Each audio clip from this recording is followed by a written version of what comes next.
नमस्कार, मैं हूं आपके साथ अवंतिका अवस्थी। बात करेंगे उत्तर प्रदेश खबरों की, उससे पहले एक नजर सुर्खियों पर।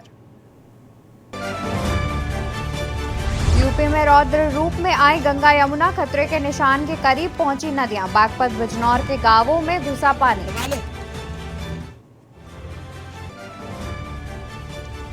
यूपी में बाढ़ के बाद एक्शन में सीएम, सहारनपुर में बाढ़ प्रभावित क्षेत्रों का किया हवाई सर्वे। बाढ़ प्रभावित पीड़ितों को बांटी राशन किट। भारत का मिशन चंद्रयान-3, सीएम योगी ने दी शुभकामनाएं। लखनऊ की बेटी ऋतु की अगुवाई में चंद्रयान-3 हुआ लॉन्च। सपा नेता आजम खान को फिर मिली वाई कैटेगरी की सुरक्षा। यूपी पुलिस ने हटाई थी सुरक्षा, डीएम एसपी की सिफारिश पर मिली सुरक्षा। मैनपुरी में 4 साइबर ठग गिरफ्तार। रिटायर्ड विद्युत कर्मी के खाते से निकले थे 10,24,000 रुपए। एटीएम यूपीआई आईडी से की थी ठगी।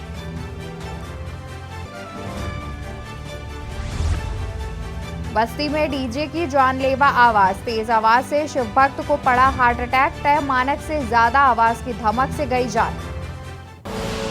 आप देख रहे हैं के न्यूज, खबरों का सारथी।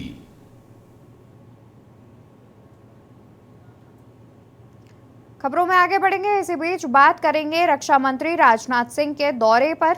3 दिवसीय लखनऊ दौरे पर रक्षा मंत्री राजनाथ सिंह शाम 5:30 बजे लखनऊ एयरपोर्ट पर होगा आगमन। कल ओपन जिम का करेंगे अवलोकन। बता दें कि 3 दिवसीय लखनऊ दौरे पर रक्षा मंत्री राजनाथ सिंह हैं, जहां वो कल निराला नगर में जिम का करेंगे अवलोकन। ओपन जिम का अवलोकन करेंगे रक्षा मंत्री राजनाथ सिंह। 3 दिवसीय लखनऊ दौरे पर रक्षा मंत्री राजनाथ सिंह शाम 5:30 बजे लखनऊ एयरपोर्ट पर होगा आगमन। कल ओपन जिम का करेंगे अवलोकन। कल निराला नगर में जिम का करेंगे अवलोकन। बता दें कि 3 दिवसीय लखनऊ दौरे पर रक्षा मंत्री राजनाथ सिंह हैं, जहां वो कल 5:30 बजे लखनऊ एयरपोर्ट पहुंचेंगे। लखनऊ एयरपोर्ट पर 5:30 बजे रक्षा मंत्री का आगमन होगा, जिसके बाद कल ओपन जिम का अवलोकन करेंगे रक्षा मंत्री। कल निराला नगर में ओपन जिम का अवलोकन करेंगे रक्षा मंत्री राजनाथ सिंह। बता दें कि 3 दिवसीय लखनऊ दौरे पर रक्षा मंत्री राजनाथ सिंह हैं, जिसमें वो 5:30 बजे लखनऊ एयरपोर्ट पर पहुंचेंगे। शाम 5:30 पर लखनऊ एयरपोर्ट पर होगा आगमन। इसी खबर पर तमाम जानकारी के लिए हमारे साथ संवाददाता पवन तिवारी जुड़े हुए हैं। जी पवन, क्या कुछ जानकारी है? जी, आपको बता दें, रक्षा मंत्री राजनाथ सिंह 3 दिवसीय दौरे को लेकर आज लखनऊ एयरपोर्ट पहुंचेंगे। शाम 5:30 बजे लखनऊ एयरपोर्ट पर रक्षा मंत्री पहुंचेंगे। इसके बाद अपने आवास दिलकुशा गार्डन के लिए रवाना होंगे और रात विश्राम के बाद अगले दिन यानी 16 जुलाई को सुबह 11:30 बजे निराला नगर में 8 नंबर चौराहे के पास पार्क में ओपन जिम का अवलोकन करेंगे। ओपन जिम का अवलोकन करने के बाद निराला नगर आवासीय जन कल्याण समिति है, उसके पदाधिकारियों के साथ बैठक आयोजित की गई, उसमें वो सम्मिलित होंगे और इसके बाद वो फिर अपने आवास के लिए रवाना हो जाएंगे। अगले दिन यानी 17 जुलाई को सोमवार को सुबह शाम लगभग 4 बजे आईआईएम रोड जो है सीतापुर रोड पर है, जहाँ महाराष्ट्र विश्वविद्यालय है, जहाँ पर विभिन्न परियोजनाओं का लोकार्पण करेंगे, शिलान्यास कार्यक्रम में शामिल होंगे। इसी के साथ आईआईएम रोड तिराहे से सीतापुर रोड पर बनकर तैयार ओवरब्रिज को जनता के लिए समर्पित करेंगे। ये एक बड़ा कार्यक्रम है जो ओवरब्रिज जनता के लिए बना है। सीतापुर रोड पर आईआईएम तिराहे से सीतापुर रोड की तरफ जाता है, उसका ये अवलोकन भी करेंगे। तो शाम 6:30 बजे एयरपोर्ट से दिल्ली के लिए रवाना हो जाएंगे। इस तरह इनका जो है 3 दिन का पूरा विस्तृत कार्यक्रम है, जिसमें ये कार्यकर्ताओं से मिलने के साथ ही जो पदाधिकारी है उनसे भी मुलाकात करेंगे, क्षेत्रीय लोगों से मुलाकात करेंगे, जन कल्याण समिति के साथ चर्चा करेंगे और जो इनके अवलोकन कार्यक्रम है और जो गार्डन कार्यक्रम उसमें भी सम्मिलित होंगे। जी बिल्कुल, शुक्रिया आपका तमाम जानकारी हम तक पहुंचाने के लिए। तो बता दें कि 3 दिवसीय लखनऊ दौरे पर है रक्षा मंत्री राजनाथ सिंह, जिसमें वो 5:30 बजे लखनऊ एयरपोर्ट पर पहुंचेंगे। उसके बाद कल ओपन जिम का अवलोकन करेंगे। निराला नगर में आवासीय जन कल्याण समिति के साथ बैठक भी करेंगे रक्षा मंत्री। साथ ही विभिन्न विकास परियोजनाओं का लोकार्पण और शिलान्यास करेंगे, जिसमें वो सीतापुर पर बने फ्लाईओवर का भी अवलोकन करेंगे। IIM रोड स्थित महर्षि विश्वविद्यालय कार्यक्रम में होंगे सम्मिलित। 3 दिवसीय लखनऊ दौरे पर रक्षा मंत्री राजनाथ सिंह 3 दिवसीय लखनऊ दौरे पर हैं, जिसमें वो शाम 5:30 बजे लखनऊ एयरपोर्ट पहुंचेंगे। शाम 5:30 बजे लखनऊ एयरपोर्ट पर आगमन होगा रक्षा मंत्री राजनाथ सिंह का, जिसके बाद कल ओपन जिम का अवलोकन करेंगे रक्षा मंत्री राजनाथ सिंह। कल निराला नगर में जिम का करेंगे अवलोकन करने के बाद निराला नगर आवासीय जन कल्याण समिति के साथ बैठक भी करेंगे रक्षा मंत्री राजनाथ सिंह। विभिन्न विकास परियोजनाओं के लोकार्पण और शिलान्यास होने की भी बात कही जा रही है। साथ ही 17 जुलाई शाम 4 बजे लोकार्पण और शिलान्यास का कार्यक्रम भी रखा गया है। IIM रोड स्थित महर्षि विश्वविद्यालय में कार्यक्रम में सम्मिलित होंगे रक्षा मंत्री राजनाथ सिंह।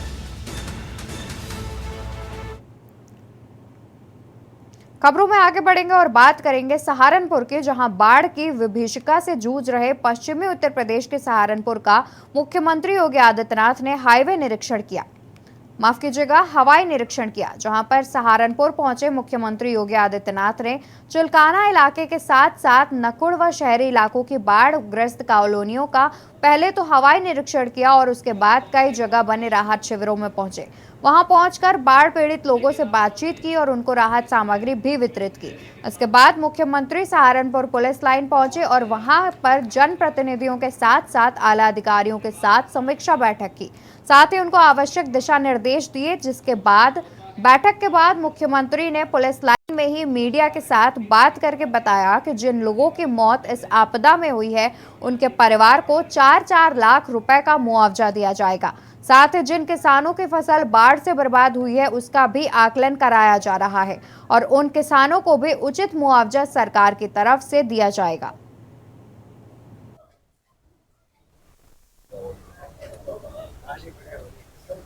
कम से कम कष्ट हो, लेकिन आप सबने इसमें बड़े धैर्य के साथ, और मैं आप सबको इस बात पर आश्वस्त करता हूं, ये राहत सामग्री कटान के कारण नुकसान होता है, तत्काल बरसात के बाद उस कार्य को भी ठीक करा दिया जाए, जिससे आने वाले समय में यमुना जी की बाढ़ या जल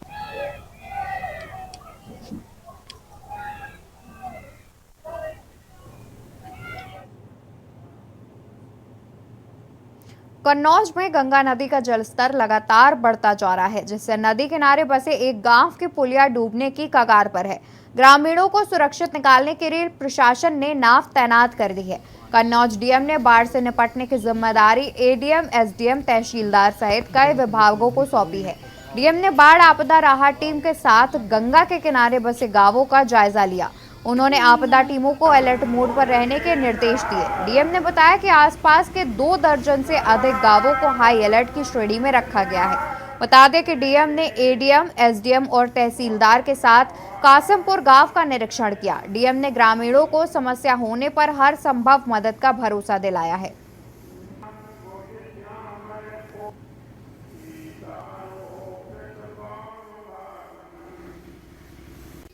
को तो साल में 3-4 दिन तो महीना का मौका मिलना चाहिए, तो पानी तो जाएगा ना उसमें।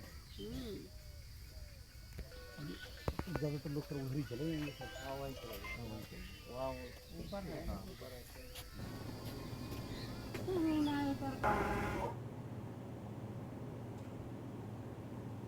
उत्तर प्रदेश के मुख्यमंत्री योगी आदित्यनाथ ने सभी अधिकारियों को निर्देशित किया कि बाढ़ग्रस्त इलाकों में जाकर अधिकारी अपने ऑफिस से निकल कर देखें, क्योंकि लगातार पहाड़ों पर हो रही तेज बारिश अब लोगों के लिए आफत बन गई है।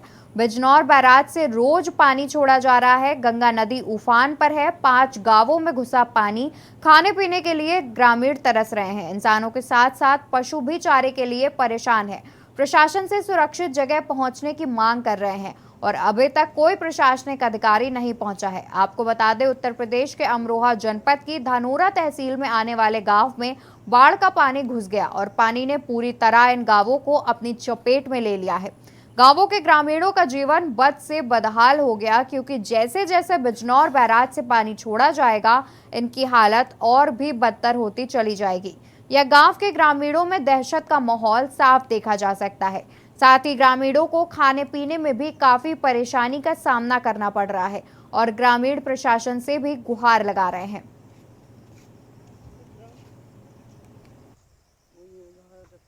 देखिए, गंगा नदी का जलस्तर बढ़ने के साथ साथ जनपद में हमारे 2 तहसीलें होती जिनके गांव प्रभावित होते हैं। उसमें एक तो धनौरा में 3 गांव हैं। उसमें हमें नाव की व्यवस्था हमेशा ही करनी रहती, तो नाव हमने लगा दिया है। 3 गांव हैं, तीनों में नाव लगा दी है और बाढ़ चौकियों को सतर्क कर दिया है। सभी चौकियां एक्टिवेटेड हैं। हसनपुर तहसील के भी 2 मजरे प्रभावित होते हैं बाढ़ में, तो अभी वहाँ पर पानी नहीं पहुँचा है, बट ये है कि पानी बढ़ेगा तो वहाँ पानी अंदर घुस सकता है। बिजनौर के अफजलगढ़ इलाके की अफजलगढ़ पुलिस को देर रात सूचना मिली कि क्षेत्र के नवाका में 6 लोग और रहेड़ थाना क्षेत्र के ग्राम भत्ता वाले के 3 लोग 6 पशुओं सहित बनेली नदी में अचानक आए तेज बहाव के पानी में फंस गए हैं। पानी के तेज बहाव आने पर सभी लोग नदी के एक टापू पर फंसे हैं। सभी फंसे लोगों की सूचना पर एसपी पूर्वी, सीओ अफजलगढ़, एसडीएम धामपुर अफजलगढ़ व एसओ पुलिस टीम के साथ मौके पर पहुंचे।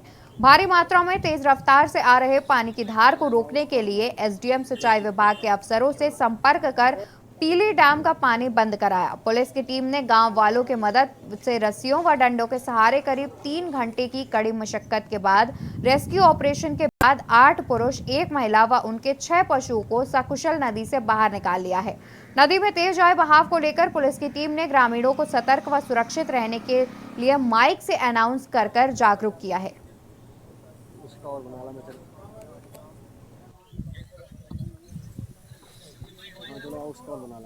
जैसे देख पा रहे हो ना, बहुत ही दिक्कत है। आप देख पा रहे हो कि हम जो चिता बनानी है उसके लिए लकड़ी वगैरह जो लेके आए सब हाथ से लेके जा रहे हैं। बिल्कुल रास्ता बिल्कुल खराब है। कोई भी जो वाहन लेके आए, कोई वाहन लेके नहीं जा सकता सीधा। और एक एक इतना ज्यादा, क्योंकि ईंधन इतना लगता है चिता जलाने में, सब एक एक करके लेके जा रहे हैं कि आप देख ही रहे हो कि मैंने बहुत ज्यादा समस्या यहाँ पे हो रही है। इनफैक्ट कुछ लोग यहाँ पे उसका गलत फायदा भी उठा रहे हैं। अब 400 रुपये, 500 रुपये ले रहे हैं कि भाई ईंधन लेके जाने के लिए। इसके यहाँ का कुछ लोग ट्रैक्टर से लेके जा रहे हैं, वो 400 रुपये, 500 रुपये ले रहे हैं। अब देखिए कि किसी का आदमी चला गया और ऊपर से वो 400-500 रुपये वसूल रहे हैं।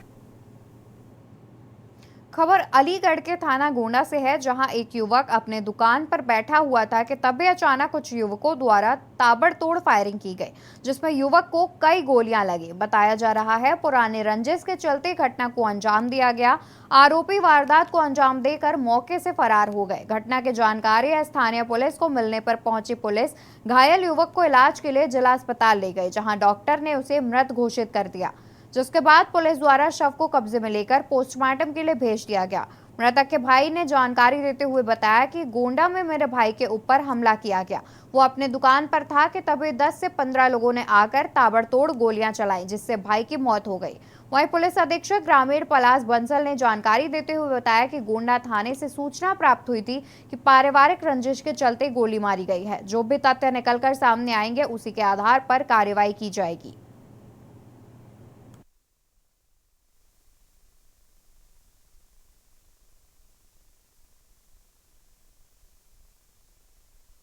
गोंडा थाने से सूचना प्राप्त हुई थी आज दिनांक 13 जुलाई को कि नगला दरबार गांव पड़ता है, वहां पे पारिवारिक रंजिश है, पुराना इनका विवाद चला आ रहा है। उस चक्कर में एक पक्ष द्वारा दूसरे पक्ष के एक व्यक्ति के ऊपर आक्रामक होकर के उसकी गोली मार दी गई थी। दौरान इलाज उसकी मृत्यु हो गई है। इसमें 4 टीमें हम तत्काल गठित कर दी है जल्दी घटना का अनावरण करने की और आरोपियों की गिरफ्तारी के लिए। बॉडी का पोस्टमार्टम और पंचायतनामे की कार्रवाई गठित कर दी है। मौके पर शांति व्यवस्था करेंगे। सर, इसमें अरेस्टिंग वगैरह भी अभी तक हुई? अभी नहीं है, अभी तक तो सूचना मिली है। जल्दी टीमें गठित है, जल्दी अरेस्टिंग करेंगे। खबर झांसी से है, जहां लोकसभा चुनाव तैयारी की समीक्षा करने के लिए अपना दल के कार्यवाहक राष्ट्रीय अध्यक्ष आशीष पटेल झांसी पहुंचे। यहां जिला स्तरीय कार्यकर्ताओं से मुलाकात की, साथ ही संगठन को मजबूत करने पर बल दिया।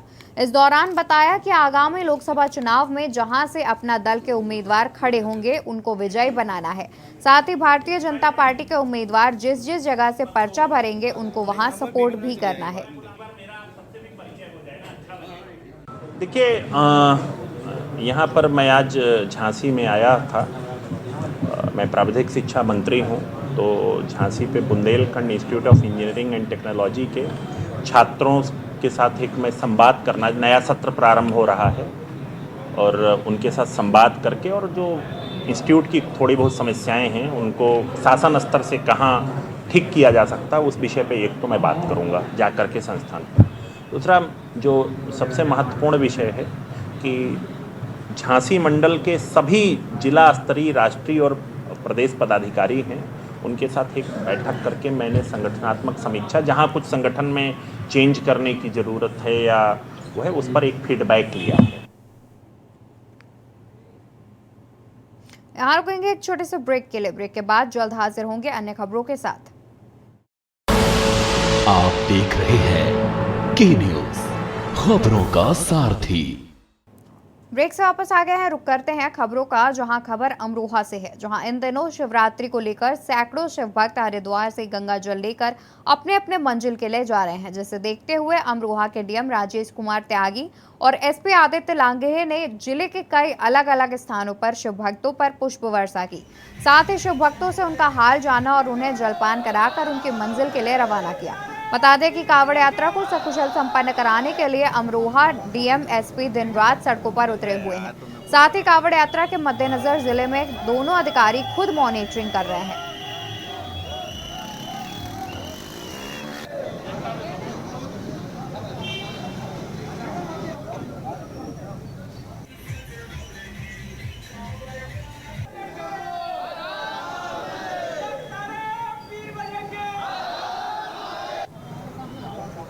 हरिद्वार से जो कांवड़ लौट रहे हैं उनको ठीक ठाक से जनपद से निकाला जा रहा है। उनके स्वागत की व्यवस्था नगर पालिका परिषद द्वारा की गई थी, तो उनको पुष्प वर्षा यहाँ की जा रही है और साथ ही साथ उनको पानी की व्यवस्था और सूक्ष्म जल प्रदान की भी व्यवस्था की गई है और ये यात्रा उनकी सबकी मंगलमय ढंग से पूरी हो, इसकी हम सभी जिला प्रशासन के लिए कामना करते हैं। बहुत बहुत धन्यवाद। खबर शामली के कैराना बाबा बनखंडी महादेव मंदिर की है, जहां पर कैराना निवासी भीम कश्यप और राम कुमार नामक दो युवक अपनी 60 वर्षीय मां को हरिद्वार से कावड़ में बैठाकर अपनी यात्रा को प्रारंभ कर कैराना पहुंचे। वहीं भीम कश्यप ने बताया कि उन्होंने अपनी मां की सेवा के उद्देश्य से हरिद्वार ले जाकर माता को स्नान कराया, फिर माता के वजन के बराबर दूसरी ओर गंगा जल भरकर अपनी यात्रा को प्रारंभ किया। वहीं जब कलयुग की सरवन अपने माता को लेकर कैराना पहुंचे तो वह आकर्षण का केंद्र बने रहे।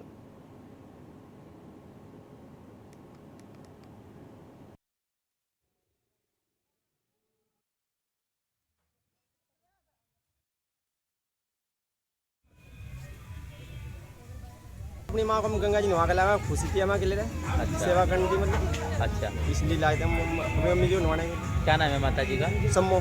कितने वर्ष की है? 60 साल की है। अच्छा, कितना जल है इसमें? ये एक जल 60 किलो है। 60 किलो जल है, 60 किलो जल है, 120 किलो है कुल। अच्छा, जितना माँ में वजन है इतना जल लेके आए। 60 120 किलो वजन लेके। हाँ। अब दोनों भाई लेके आए? दोनों भाई लेके। अच्छा, कैसा लग रहा है आप जब लेके आए? अच्छा लगा मैं। अच्छा, क्या मन्नत है आपकी? जैसे कि मन्नत क्या दी है, देवा अपनी मम्मी जी को गंगा जी नहा के लावा, अपने कंधों पे बिठा के लावा। अच्छा, जैसे कि आप हरिद्वार से यहाँ आए, लोगों ने आपको देखा, एक जैसे कभी सरवन ले अपने माता पिता को यात्रा कराने के लिए? नहीं, ये तो यह बस जिस तो भाई हमने करी तो लोग और करें अपने माता पिता की सेवा। अच्छा, तो किराना में आप ही लेके आए? हाँ।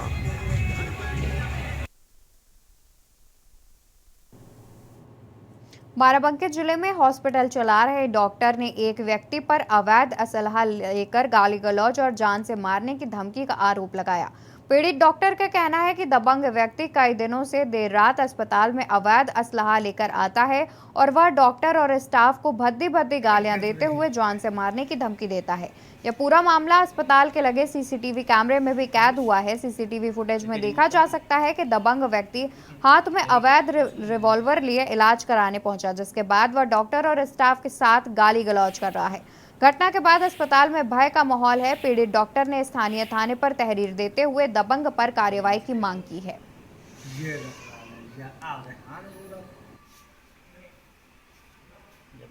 पट्टी में लहम करे तो नहीं देख पाओगा, तब नहीं देखा खेल तुम्हें।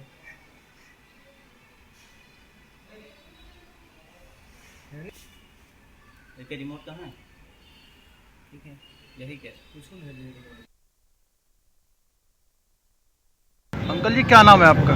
चरण सिंह। अच्छा, चरण सिंह। ये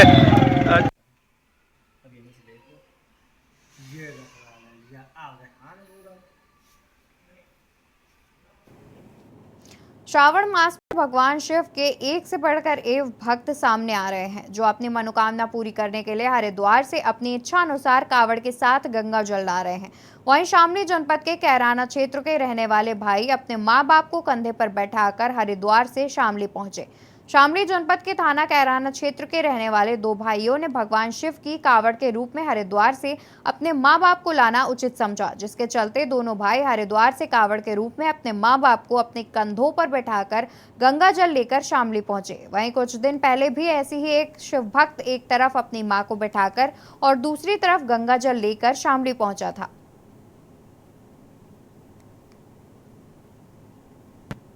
अंकल जी, क्या नाम है आपका? चरण सिंह। अच्छा, चरण सिंह। ये आप हरिद्वार से आए, आपके बच्चे लेकर आए आप वहाँ से? कुछ कोई मनोकामना थी आपकी? मनोकामना थी कोई? नहीं, मनोकामना कुछ उनकी पति नहीं थी लोगों की। अच्छा, मतलब बाद में बताया हरिद्वार हेलो, और हमने कहा था भाई हम तो हरिद्वार भी नहीं ला सकते, क्या करना क्या बोलेंगे? अम्मा जी, क्या नाम है आपका? कहाँ के रहने वाले हो? अच्छा, जैसा हरिद्वार से आपके बच्चे आपको लेकर आए, कैसा लग रहा है आपको? आपकी कोई मनोकामना थी, वह पूर्ण होगी? खबर झांसी से है, जहां जिला चिकित्सालय में सीएमएस के पद पर तैनात डॉक्टर प्रमोद कटियार को कर्मचारी दिनेश की तरफ से धमकी दी गई। बीते दिनों दिनेश का तबादला झांसी से अन्य जिले में हो गया था, जबकि दिनेश मनमानी करते हुए झांसी में ही बीमारी का बहाना बनाकर रुकना चाहता था। इस बात का प्रार्थना पत्र दिनेश ने प्रमोद कटियार को दिया। उसको आगे न बढ़ाने पर डॉक्टर कटियार को धमकी दी गई। कोतवाली थाने में मुकदमा दर्ज कर मामले की जाँच शुरू कर दी गई है। यहाँ दिनेश कुमार रायकवार नाम के एक बाबू था यहाँ पे, जिसका कि शासन से ट्रांसफ़र हो गया बांदा के लिए। और जो शासन का ऑर्डर था उसमें स्पष्ट लिखा हुआ था कि किसी भी अभ्यर्थी का कोई भी प्रार्थना पत्र जो है अग्रसारित ना किया जाए, बीमारी का है किसी भी तरह का, रुकवाने के लिए। ये 5 तारीख को हमने रिलीव कर दिया इसको यहाँ से, बांदा के लिए, अपने यहाँ से रिलीविंग ऑर्डर भी इसने ले लिया। उसके बाद हमारे कमरे में आया और मुझसे दुर्व्यवहार करने लगा कि आप मेरी एप्लीकेशन फॉरवर्ड करिए। मैंने कहा मैं नहीं कर सकता, क्योंकि आदेश में स्पष्ट लिखा हुआ है आपकी पत्नी बीमार हैं या आप बीमार हैं तो आप जाके सीधे निदेशक प्रशासन से मिलें और उनसे अपनी बात कहें। और अधिकारी है, अगर जेन्युइन बात है तो सुनेगा आपकी बात को। उत्तर प्रदेश खबरों में मेरे साथ फिलहाल इतना ही। आप देखते रहिए के न्यूज़ इंडिया।